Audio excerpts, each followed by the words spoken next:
We have Lazaro Vento on the call. Lazaro, I really appreciate your time. And we're going to cover quite a bit of ground here because Lazaro has one of the, I'm going to guess it's got to be one of the biggest Airbnb performing companies that I've run into so far on this show anyway. And we're going to talk about some ins and outs, but we're going to really start things off with giving everybody your contact information. You're pretty active on Instagram. So look for Brickle Cigars. And I'm going to put a link in the show notes so people have an easy access to this because there's a story behind this, and we're probably going to kick things off right there because it's pretty interesting. We were chatting a little bit before the show began, and it sounded like this was a failed business that you kind of had a rough go of it.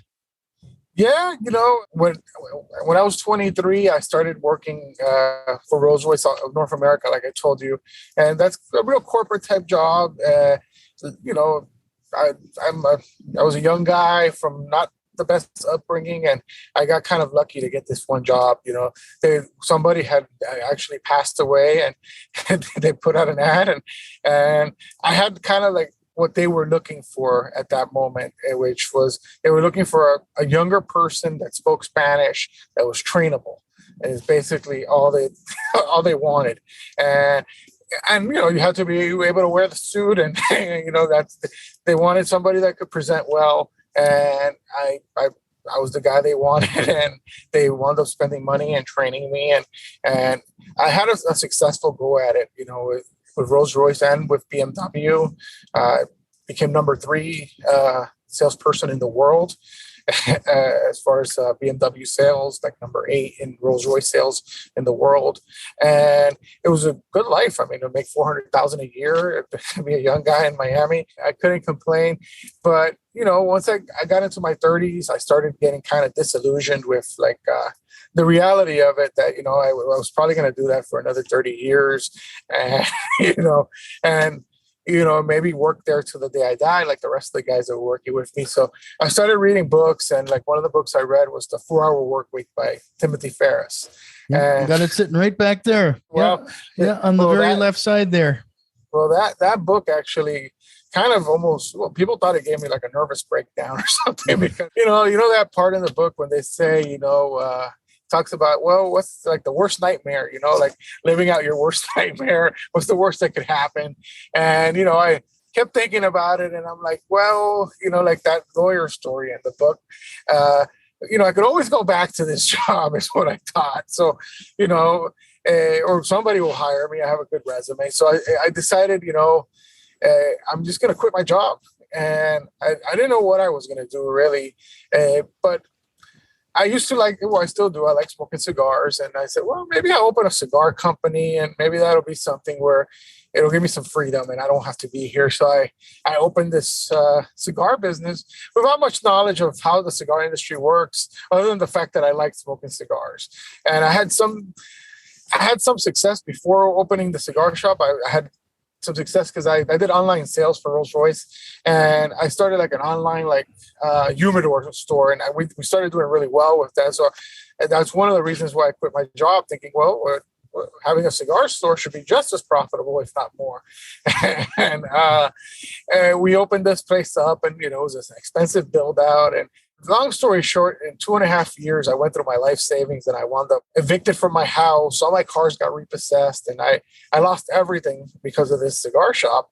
But what was interesting is while I was there, one of my only clients, really, he was my best client, but he was one of my only clients that would go to my cigar shop. It's a young guy from Indiana, and he started coming around, and he saw that my life was kind of falling apart. But he knew I had my real estate license. He was moving from Indiana, so he, to kind of throw me a bone, he needed to get a property here in Florida, and we were going through it, and we finally found this 2-family property in kind of back then it was a pretty bad neighborhood, but it was a nice house. It was a 2-family property, two houses on one lot, and it was kind of rough, and I started asking him, why do you want to do this deal? I mean, like we're you're my friend, and I know I need the money to get this commission, but I got to tell you, I mean, the tenants you're going to get here are not going to be the best. This is a bad neighborhood, and that's why he told me, well, I'm not planning on getting any tenants. I'm going to put this property on this thing called Airbnb. And I'm like, well, what the hell's Airbnb? And he's like, well, it's just, he's a young guy back then. And he's like, well, I've traveled, he was a real early adapter. He had traveled all over the world using Airbnb, like Vietnam and all these exotic places. So he kind of like had the full rundown on how the Airbnb business worked. And he kind of told me, and I was like, really, people are willing to like stay in a house in like a bad neighborhood like this? And he's like, well, I'm going to clean it up and you'll see.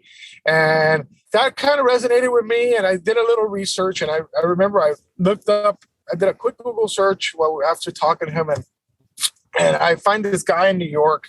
And at that point, he was one of the first Airbnb millionaires. And the article was like on Forbes or something. Hey, the guy was making like $1 million a year. And I said to myself, well, I mean, this guy's making $1 million. I got no money. my buddy Fred, he's got some money, so he must know what he's doing. At that point, my credit had gotten kind of a little jacked up. So before anybody had like really like talked about like arbitrage, like is what I do now. I don't own any of the property. I rent them out. I said, well, let me see if there's any houses kind of like what my buddy Fred was doing, which was like 2 houses on one lot on the MLS for rent with that same structure. And wouldn't you know it, like there was actually several available on the MLS in that same neighborhood that fit the criteria. And I finally wound up doing the deal with him. So like I got his commission and a couple grand that I borrowed. And me and my wife, we leased this place, which was like a nice house with a little guest house in the back. And we were doing kind of house hacking before it was actually even like a term. So I went out, and we didn't have much money, so we kind of like bootstrapped it a little. Well, bootstrapped it all the way. Really, we Craigslist free and everything we could to like furnish this guest house. And within like 15 minutes of listing it, I made a reservation that was $1,000 more than my total expenses for the whole property. So I was like, wow, it's a lot more profitable than selling cigars. I'll tell you what. So. At that point, I was like, well, maybe there's something to this. I mean, but I still kind of thought this Airbnb thing was just a way for me to buy time to make my cigar shop survive. But over time, it just, the cigar shop kind of died, and I kept just getting more real estate. So right away, like about a month into it, like the house right next door to my house wound up having a for rent sign, and I didn't have any money, but I still decided to call the number anyways. So this is like one thing I tell a lot of my students is like, it never hurts to make a phone call. So like I called this one guy, and he wound up actually being one of my best landlords. I called him up, and I knew I didn't have any money, but we struck kind of a conversation because he was actually a big BMW fan. And since I know everything about BMWs, we kind of like had a 2-hour conversation. He decided to come out and meet me. And we met him at the property, and the house actually had already been rented by somebody else. And he still kind of like hung out, and we talked about Airbnb and what I wanted to do. And he told me, well, if anything changes, I'll let you know. And wouldn't you know it, about a week later, something changed. And the person who had rented his guest house, they just weren't happy or whatever. And he calls me up, and he tells me, you want to take the guest house? And, so I still don't have any money. And he's like, well, it sounded like you got something going with that Airbnb thing. So if you take it, and if you pay me in a week or two, you could have it, and, you could do your business. And that's how I got my second property. And with him, I wound up getting many more properties, because it turned out that he owned like 50 or 60 houses in that neighborhood. So he became kind of like a strong lead source for. So anytime like he had a unit that was emptying out, he would always call me up and tell me, hey, you want to check this out? Do you think this will work for your Airbnb business? And, if it did, we would work out a deal. And he helped me grow my company substantially. And from there, I started like doing more like creative, like house hacking type scenarios, because I was trying to fund like to grow my enterprise. So like that's another thing I tell my students. Like, you know, a lot of them are like, "Well, I don't have any money." Well, I didn't have any money either. So what I would do, like we realized that there was like a gap in the market between what properties rent for on Airbnb in certain neighborhoods and other places in Florida. So that house, like on a good weekend, I could get $1,000 a night for it, the house that I was living in. So I would like we set it up so we could like leave at a moment's notice if somebody booked the place, and then we would just take a little road trip and stay somewhere else that was $100 a night, and we would make the $900 difference. And we kept doing that over and over, and with that, that's how we funded the entire like beginning of our operation, by just doing this this arbitrage of like the difference in the nightly rates in my neighborhood versus like an hour away. So that was a good way to like fund the whole operation and grow our business in the beginning. And as we were doing that, we wound up thinking about more creative ways of doing the Airbnb business. So we started like tiny houses. I don't know if you know about tiny houses and RVs and all this stuff. So I was like kind of one of the first people. I said, well, like this one property has some land on it, and I think nobody will care if I put a tiny house. And I still didn't have a lot of money, so I just started like I put like an alert if any like tiny house came up for sheep on Facebook Marketplace, like.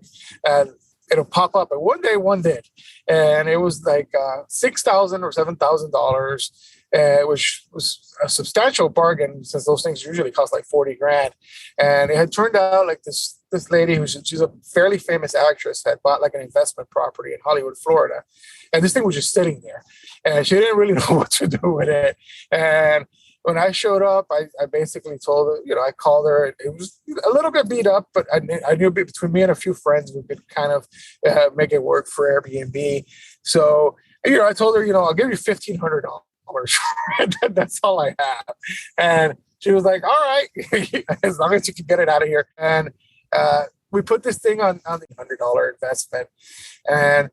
But what's really interesting about buying that tiny house and what happened is the people that I was meeting were like some pretty interesting people. And that's how I actually wound up meeting my business partner in my bigger company now. So him and another guy there, at this point, I became kind of like this. I thought I was kind of some like guru just hanging out at my house, meeting all these different travelers from all over the world. And these two guys were like right up my alley. They had just been living in China for 3 years, and you know, kind of like backpacking the world. And they were doing Airbnb, and they had got an apartment in China, and they were doing Airbnb in tents on top of the roof of the of the apartment building.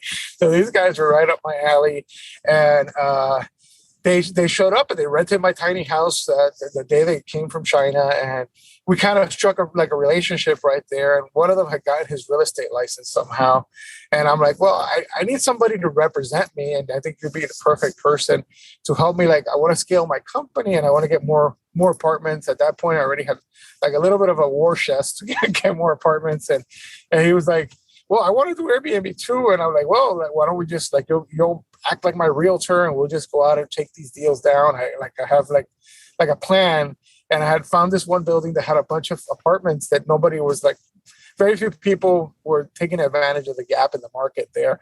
And I told them, well, with what I have, I could probably rent like 14 apartments if they let us. So until they stop us, let's see what happens. So we just started renting as many as I could. Like nobody had ever approached the owners in this building, and it was completely allowed because it was a condo hotel. Nobody really had approached them with the idea, and all they cared about is getting rent. So I was like, well, we're going to put your property in Airbnb. And they're like, well, are you going to pay the rent? And I'm also going to give you first, last, and security too. And I'll never call you again for any maintenance. We're going to take care of everything for you. And the owners will be like, yes, that's what I want. And I'm like, well, that's the winning formula. We tell them that every single time, and we'll get as many units as. So I wind up like running out of money. And then he saw that it was like working for me. So he's like, well, we have all these other owners that want to do it, so I'll take the rest. And we wound up like between the two of us taking down like 30 or 40 apartments in this one community. And we then developed like a business of just doing that there and getting more and more units. And after like 2 years of doing that, we felt that we were ready to like really scale our enterprise up, and we decided that we wanted to like maybe take down like a small building or something. And we were just kind of like kicking around the idea. Maybe if we do like a 30 unit deal or a 20 unit deal together, we have enough money to do it. And that's when we were like, one day we're just having tacos at like this taco shop by the river. And I look up and there's like this sign in this new building. It says 4 months free rent. And I'm like, that's the building. What do you mean? Yeah, those guys have to be desperate, like this $1 billion company on this project. And we finally just meet with the guy who owns the project, who's like a billionaire. And he's like, well, what do you guys think you could pay the rent? I mean, it's going to be $140,000 a month. And I'm like, yeah, we could do it. And he's like, and he said, all right, you guys got the deal. Yeah, forget Saunders. And I'm like, and we're like, what did we get ourselves into here? And it wound up being like we always talked about. It wound up being kind of, we thought it would be like Fire Fest. I don't know if you know what Fire Fest is. It's like a festival that went like haywire and like one of the islands, one of these famous people did it. And like they just ran out of money, and we thought that that's what would happen, because like all of a sudden we were trying to take like what I didn't tell you was we were trying to take like maybe 20 units, but the deal they wanted us to take like the pretty much an entire community, which like 52 apartments, gyms, like lobbies, and all kinds of things that we had no idea what we were doing, but we figured we give it a shot, and it definitely worked out. I mean, we negotiated a way where, first of all, if we got the building, we would run out of money. We couldn't pay the rent if we didn't get the units rented. So we had to negotiate some free time in the deal. And the secret was we had to like furnish the places as quickly as possible. So and during that free time, we would raise enough money to pay the first month's rent. We got pretty creative, and we were able to furnish the entire building in like 2.5 weeks. And it was just in time for spring break and the Ultra Music Conference and all these other things were going on. So we knew that we could make like $500,000 that weekend. So it was like, if we could get this place ready, it would work. If not, we'll be Fire Fest. And it worked out, and we wound up doing the deal and it being successful in that transaction. So, boy, there was a lot of stuff there. Yeah. Did you? How many units are you operating now? Then, right now, I'm about 130. Okay. 40. Do you still have that 50 some units that you of that newer building? That building actually during COVID, the developer decided they no longer wanted to do short-term rentals, and they paid us $250,000 to move out. So it was there was a win there too, huh? There was a win. They just could no longer. They were scared of like shutdowns and legalities and things like that. So we had. Like what was funny was because this one developer, he had gotten into short-term rentals with a lot of bigger companies in other communities, and at the end of the day, me and my partner were like the only ones that, since we didn't have that much fat on us as far as a company. So when things went bad, we were still able to pay the rent. And all these other bigger operations, they have all these kind of bills and 100 employees. So they couldn't pay them the rent. So we were like the last man standing. And he said, well, I mean, you guys did exactly what you told us from the beginning. You always paid your rent, and we just can't do it anymore. So we'll give you this money to move out. And, I'm sure you guys will be successful somewhere else once the pandemic is over. And that's kind of what happened. It kind of, scaled our operation down to nearly nothing. And we were able to get back up to 120 units out right after the pandemic because we already knew how to do it and we had the funds. So during that was going to be one of the questions I asked, is that during the pandemic, you just simply didn't renew your rentals, or I suppose at that point, let it scale down and then scale it up when you could again. Well, basically, we could have probably continued that operation, but because of the city shutdowns, like those bigger buildings like that, then the building would become like a target for litigation. So they just couldn't take the risk. So they actually broke the lease. So sure. But how about you? Like, how did you manage during the pandemic? I suppose that you were in Florida, right? You probably weren't locked down as much as some of the other states. But. Yeah, I mean, the whole thing is that there was some pretty harsh shutdowns here in Florida when it came to like vacation rentals. So basically, most of my leases got uh, you know the landlords backed out of my leases. They like any major developer just backed out of the leases on us, Mhm. and I wound up staying with like my 12 like smaller but not even developers, landlords that they didn't really have that level of exposure. So I kept those apartments, and that was kind of like my income during the pandemic. And but I timed it. We actually timed it pretty well. Like I remember when like August came around, I was like, well, I think it's time we need to start like hunting for apartments. Like now it's like it seems like a lot of people went under, and there's probably opportunity if we're willing to lose money for a few months. So I wound up taking down some pretty like big deals. The first one was like a boutique hotel in the design district in Miami. I wound up renting the entire hotel from the developer, and I knew I would lose money for a couple months, but if we could make it past like December, I knew it'd be very profitable, and that bet worked out pretty well. And I started looking in other neighborhoods that I hadn't looked up in the past, like in Little Havana, which I wound up partnering with another developer there, and he gave me 30 apartments. And now where I'm at now, I'm in Tampa, where I've been able to take. We're in the process of finishing up a 30 unit build out here, and we finished another 15 before this one. So there's certainly quite a bit of opportunity. So just a reminder for everybody, head over to Brickle Cigars on Instagram to follow along. I just glanced at your Instagram. You do have quite a few followers there, and looks like quite a bit of good content. So there's definitely a place for people to follow you. Yeah, and that's where a lot of my students are on there. And we a few months ago, like 7 months ago, I started doing like a training on how to do what I'm doing, how to set up short-term rentals, and I have a mentorship. And we also do exotic car rentals, which is another arbitrage play where you could buy a good number of vehicles and rent them on Turo, which is kind of the Airbnb for vehicles. Mm-hmm. So it sounds like, you're one of the few people that I've run into that have done this Airbnb thing, and you actually rent houses and apartments and then in turn do the Airbnb thing. A lot of the people I've talked to up until now have bought the properties and do what you're doing. Well, I mean, the ROI, like on arbitrage, is much better. Like I think long-term owning is a great play because you have obviously tax advantages and you're building up equity. Like what I'm doing now doesn't really build any equity for me. I'm just taking the cash flow.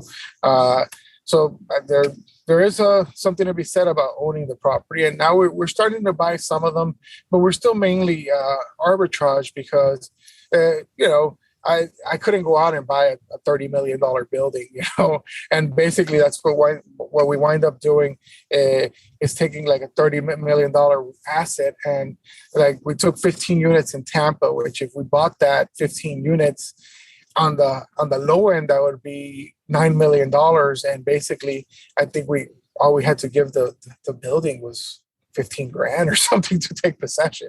So like it's tough to fathom, that like what it would take to buy that asset. It would take forever to make the ROI on something like that work. So is there anything that a person would typically have to keep an eye on though? Like, I know that there's some rental agreements that might not be allow this type of thing. Do you vet those out a little bit? How does that look? Well, I mean, what we do is we only in communities that want us there.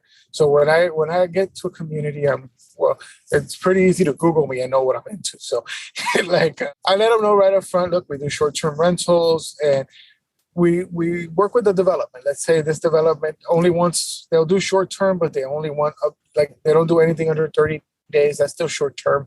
So we'll cater to that, and we'll work within their rule set to make it work. Now, some developments will be like, hey, there's no there's no restrictions, but you need to like make sure you vet your customers and do a certain number of things. And they know that we could comply with those rules. Plus, we use a lot of technology to keep people behaving, because we don't want people throwing parties or trashing apartments. So we use like noise monitors and cell phone counters and all kinds of things in our communities to do this safely. To be able to do it on a professional level, you need to have all that technology in place, and that's the only way you could actually police an operation like that. And you keep saying the word communities. Are you typically vying for places that you can get more than one unit? Yeah. Like my specialty is doing multiple unit deals. The moment I did the 50 unit deal, I realized that scale is where you make the most dollars, because you're multiplying your expenses times 52, but you're also multiplying your profits times 52.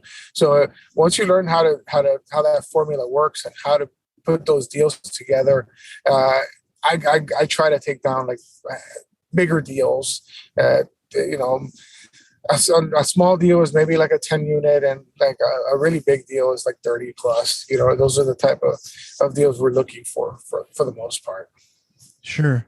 Have you found that you talk about you're pretty much with, or you kind of stuck with some of your smaller investors or properties at during the pandemic? Is it typically easier to get those type of units in with the one-off investors or some of the larger corporations? When you in the beginning, I always tell my students to try to go for the smaller investors, because if you don't have the track record, a big company is going to look at you and say, well, we can't give you 15 apartments. You've never done this before. When a smaller investor that maybe owns like a 4-unit building or something, and if they like you, like it's more of a relationship play there, they'll be like, well, you seem like you know what you're doing, and they'll give you a shot. So, anybody starting out, that's where I always tell them to gear towards. Sure.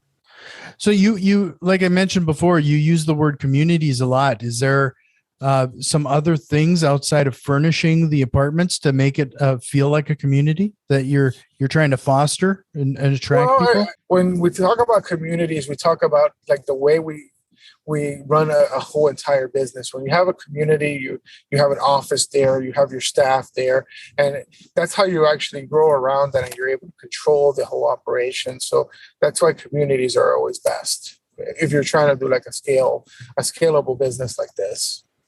I would imagine that one benefit of having that many units in one given spot too is the turnover, because I've tried to do this type of thing locally in my market, and frankly, I haven't been able to really get the numbers to work. But you're dealing with one house out in the middle of nowhere, and when you have somebody coming and going, just turning it over, I lose any kind of profit I'd have. That's where the key of profitability actually is in this business, is in the cleaning. You have to actually own the cleaning company in order to make the scale work. So when you have a whole bunch of units, you hire your own housekeeping, your own security team, you hire everybody in-house, you pay them hourly, and you're not paying, like what you're doing is you're paying gig workers or like individual housekeepers to then do the housekeeping for you. And that erodes your whole profit margin, because they'll charge you $300 or something to clean a house, or $200. When if I have a $20 an hour housekeeper do it in 2 hours or 3 hours, I only pay them $60. Then it works, and the numbers make sense. Can you talk a little bit about the technology and processes and procedures that you have in place then to manage a business of this size? I mean, that's a lot of people coming and going and turning over units, and I mean, there's got to be a lot to keep track of and stay in front of. We use a really like a hotel style, what they call a channel managing software that kind of connects all our properties together with all the different platforms that are out there. And we use an automation tool that handles most of the heavy lifting when it comes to messaging.